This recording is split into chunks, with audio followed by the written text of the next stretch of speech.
Pooh Shiesty's daddy been a rat since '09, and his son a mice since 2022. You ever hear a story so wild it doesn't even sound real, until you realize every part of it is backed by federal paperwork? A rapper walks out of prison with a second chance, millions of eyes on him, a career ready to explode again, and within months, he's right back in handcuffs. Not just him, but his own father sitting right next to him in a federal cell. Yeah, this one gets deeper, because this wasn't some random mistake, not some last-minute bad decision. According to prosecutors, this was planned, coordinated, timed. 9 people, multiple cities, one setup. And it all started with what looked like a normal business meeting. The kind of meeting that happens in the music industry every single day. Except this one wasn't real. What the victims walked into that day wasn't negotiation. It was a trap. And the craziest part? The man at the center of it all, Pooh Shiesty, was wearing something that may have already sealed his fate before anything even began. An ankle monitor, tracking every move, every second. So the real question isn't just what happened inside that studio. It's why someone would risk everything when the system was already watching. The date is January 10th, 2026. On the surface, nothing about that day looks unusual. Flights are landing, people are moving through airports, business is being handled like it always is. 3 men step off a plane in Dallas, Texas, carrying nothing but the expectation of a routine meeting. Contracts, conversations, maybe negotiations, just another day in the music industry. One of those men is Gucci Mane, a veteran, a label boss, someone who's been through the highs and lows of the game and came out the other side smarter, sharper, more disciplined. He's not new to this. Meetings like this, he's had thousands. And this one, it was supposed to be simple. The meeting had already been arranged. A sit-down at a recording studio, professional setting, neutral ground, the kind of place where deals get discussed and careers get shaped. Nothing about it raised red flags. Because the person setting it up was someone he already knew, Pooh Shiesty, an artist he once believed in, someone he helped bring into the spotlight. Back in 2021, when Pooh Shiesty was still rising, Gucci Mane saw something in him and gave him a platform through his label. That cosign changed everything. Fame, money, recognition, it all followed. But behind the scenes, things weren't as smooth as they looked. By the time 2026 rolled around, there were tensions, contract issues, disagreements that hadn't been fully resolved. Still, that's not unusual in the music business. Artists and labels clash all the time. Usually those problems get handled in rooms just like this one, with conversations, lawyers, and paperwork. So when the meeting was set, there was no reason to think anything was off. The 3 men made their way to the studio on Dallas Parkway. When they arrived, the building wasn't quite ready yet. Doors still closed. No rules. They had time, so they did what anyone would do. They went to grab a drink, came back, waited, talked, relaxed. Everything felt normal. But what they didn't know was that while they were sitting there, waiting for a meeting to start, something else was already in motion. Because this wasn't just a meeting. According to federal prosecutors, this was a setup that had been planned in advance. Not hours before, not the night before, but carefully arranged with coordination across multiple people, multiple locations, and very specific roles. 9 individuals. That number matters. Because 9 people don't just show up to the same place at the same time by coincidence. That takes communication, planning, intent. Some of them weren't even from Dallas. They had traveled from Memphis, Tennessee, hours on the road, crossing state lines, moving with purpose, not improvising anything. Every step already thought through. And at the center of all of it, prosecutors say, was Pooh Shiesty. Not just present, but leading. The one who arranged the meeting. The one who brought everyone together. The one who turned what looked like a business opportunity into something much darker. And he wasn't alone, because right beside him, allegedly involved from the very beginning, was his own father, Lantrell Williams Sr., known by some as Mob Boss. Not in the background, not unaware. According to investigators, actively participating. Phone calls made earlier that day. Communication with the studio, helping confirm the session like everything was legitimate. From the outside, it all looked real. That's what made it work. By the time the clock hit 3:43 p.m., everything changed. What was supposed to be a conversation turned into an ambush. Multiple individuals converging on the studio at once. Movement that was too coordinated to be random, too precise to be spontaneous. Inside the building, the energy shifted instantly. This wasn't business anymore. This was control. The victims were separated, not left together, not allowed to move freely. Split into different rooms, cut off from each other. That's a tactic. It removes communication, creates confusion, makes resistance harder. In one room sat Gucci Mane, and in that same room, Pooh Shiesty, his father, and another figure tied to the situation, Big 30. This wasn't a random group. These were people who knew each other, people who had history, which made what happened next even more intense. Because according to the federal complaint, this wasn't just about intimidation. There was a goal. Paperwork was brought out. Contract termination documents. That's when the situation became clear. This wasn't just an ambush. It was pressure. Forced pressure. Gucci Mane is presented with papers and told to sign. Not asked. Told. At first, he refuses.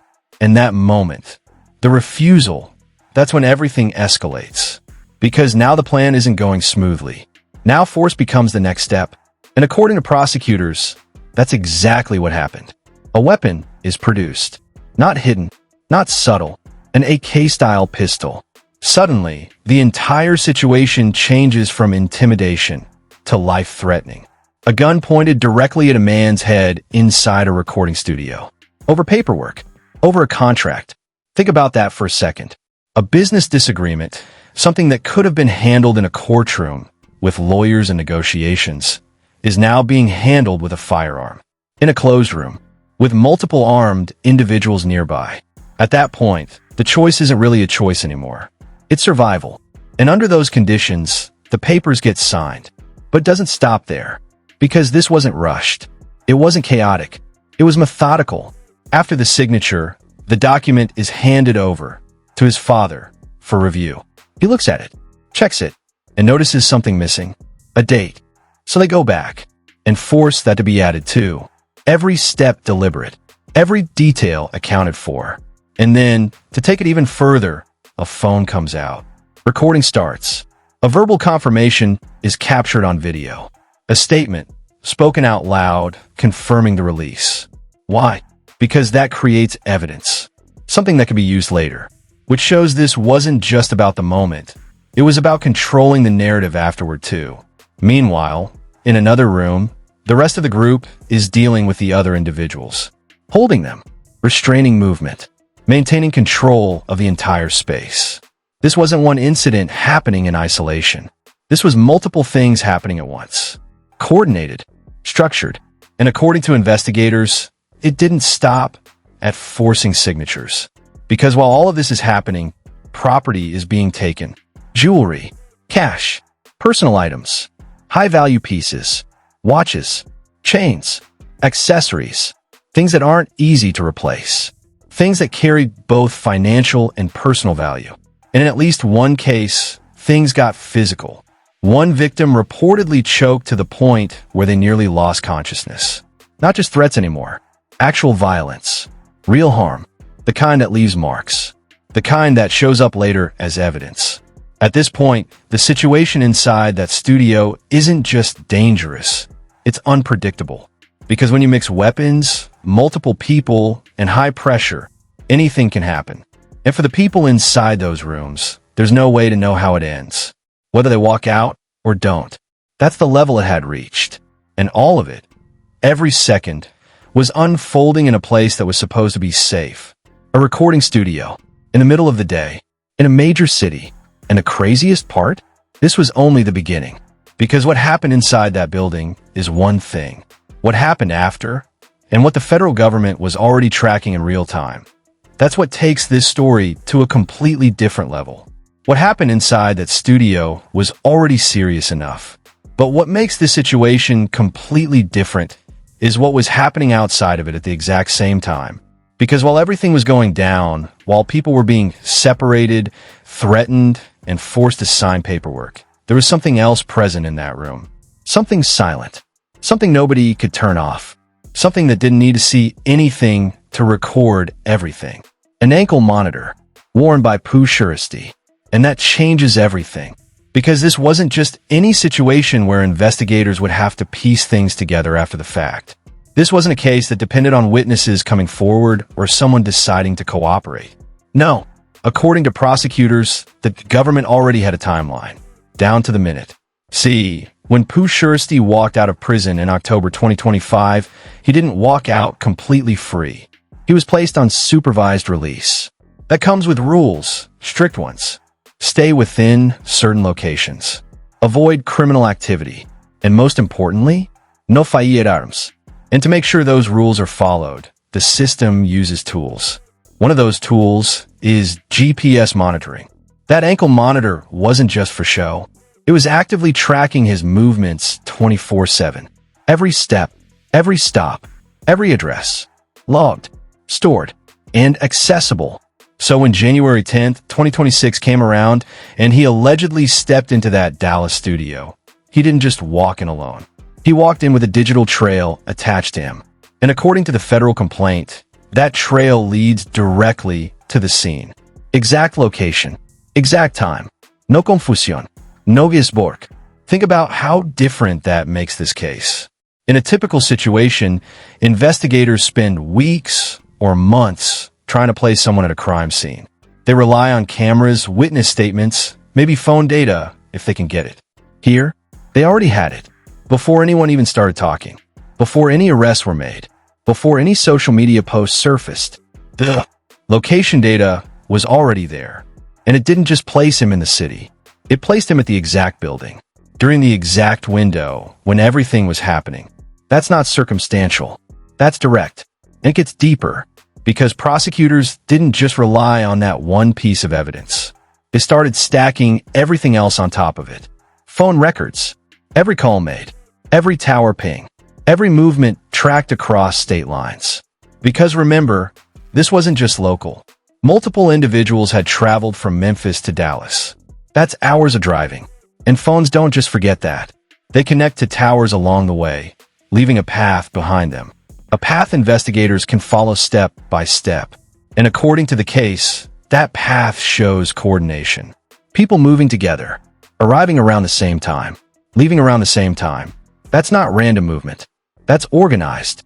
Then there's the vehicles, rental records, documents with names attached. One of those names? His father. Lantrell Williams Sr., the same person prosecutors say was involved in setting up the meeting, is also tied to the transportation used to carry individuals across state lines. That matters because it shows preparation, planning that didn't start at the studio, but long before anyone even arrived. And then you have surveillance footage, not just from inside, but from surrounding locations, nearby businesses, parking areas, places people don't always think about, but cameras are always watching. Every angle, every timestamp, all collected, all reviewed. And when you line that up with the GPS data, it starts forming a timeline that's hard to challenge. But even that wasn't the end of it, because sometimes the strongest evidence doesn't come from investigators. It comes from the people involved. After the incident, according to prosecutors, some of the individuals began posting online photos, videos, showing jewelry, watches, items that matched what had just been taken. And they didn't do it weeks later. They did it almost immediately. That's a problem, because social media timestamps don't lie. Once something is posted, it becomes part of the record. Screenshots can be taken, accounts can be tracked, and now what you have is potential evidence being shared publicly. Not hidden, not denied, displayed, and added right into the case file. Then there's forensic evidence. Fingerprints, left behind inside the studio. Physical proof that specific individuals were present in specific areas. You can argue words. You can challenge statements. But fingerprints? They don't negotiate. They don't forget. They just sit there, waiting to be matched. And according to the complaint, some of them were. So now step back and look at the full picture forming. GPS data placing someone at the scene. Phone records showing coordinated travel. Rental agreements tying individuals together. Surveillance footage confirming movement. social media posts displaying possible stolen items, fingerprints inside the location, victim identifications from people who already knew who they were looking at. This isn't one piece of evidence. It's layers, each one reinforcing the other. And that's how federal cases are built. Not on a single claim, but on a structure where everything connects. Which brings up the question a lot of people started asking online. Who told? Because in situations like this, especially in hip-hop culture, there's always an assumption that someone must have cooperated. Someone must have spoken to authorities. But here's the reality. A lot of this case doesn't need that, because the data speaks on its own. Still, there was one key part that added to the identification. The victim himself, Gutsimane. According to reports, he identified the individuals involved. By name, by face, by their public profiles. Now legally, that's not snitching. That's a victim describing what happened to them. But culturally, people see it differently. And that's where the conversation started to shift online. Debates, arguments, speculation. But while the internet was going back and forth, the case itself was getting stronger. Because evidence doesn't argue. It just sits there, waiting to be presented. And then there's one more detail that makes this situation even more serious. At the time all of this allegedly happened, Pooh Shiesty wasn't just another citizen. He was still under federal supervision, which means any violation isn't just a new charge. It's an escalation. It tells the court something specific, that prior consequences didn't change behavior. And in federal sentencing, that matters a lot. It can influence everything from bond decisions to final sentencing outcomes. So now you have a situation where a person already convicted in a federal case allegedly commits another serious offense while being actively monitored by the government and leaves behind multiple forms of digital and physical evidence. That's not just a case. That's a situation prosecutors take very seriously. And as all of this started becoming public, another layer of the story began to surface. Not from court documents, not from investigators, but from the internet. Allegations, old paperwork, claims about the past, things that had nothing to do with what happened in that studio, but suddenly became part of the conversation. And that's where things start to get even more complicated. Because now it's not just about what can be proven, it's about what people believe. And those two things are not always the same. As the details of the case started spreading, the conversation didn't stay focused on just the incident in Dallas.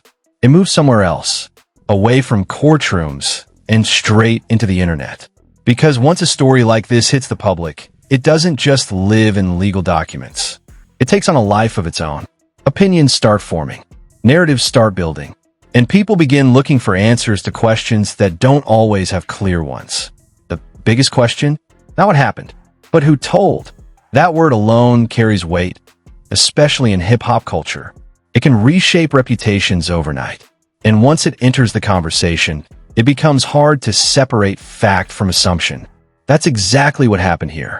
Because while federal prosecutors were laying out evidence, GPS data, phone records, surveillance footage, the internet was focused on something else entirely. Allegations, old paperwork, claims that go back years. And one of the loudest voices pushing those claims was Whack 100. During a live stream conversation with DJ Academics, he brought up documents he claimed to have been sitting on for over a year. According to him, those papers pointed to something from 2009, an alleged cooperation agreement involving Pooh Shiesty's father. A deal, the kind that, under federal guidelines, could reduce a sentence in exchange for providing information. Now, if that were true, it would completely change how people view the situation. But here's the problem. There's no verified confirmation of it. No major outlet has backed it. No official record has been publicly confirmed tying that claim to a federal cooperation agreement. And that matters, because without verification, it stays exactly what it is, an allegation. Still, that didn't stop it from spreading. Clips started circulating. People started reacting. And just like that, a separate narrative was born. Not about the Dallas case, but about the past. And it didn't stop there, because the accusations didn't just stay with his father. They extended to Pooh Shiesty himself. Claims that he had cooperated in his own previous federal case back in 2022. Again, serious accusations. and again denied. His attorney publicly rejected those claims, calling them completely false. According to the defense, there was no cooperation, no deal, no exchange of information. They maintained that the outcome of his previous case came from legal strategy, not cooperation. Two sides, two completely different narratives, and no confirmed proof to settle it publicly. This is where things get complicated, because legally, what matters is what can be proven in court. But publicly, what matters is perception, and perception doesn't wait for evidence. It moves fast, faster than facts. So now you have two parallel stories happening at the same time. One inside the courtroom, a federal case built on data, records, and physical evidence tied to what allegedly happened in Dallas.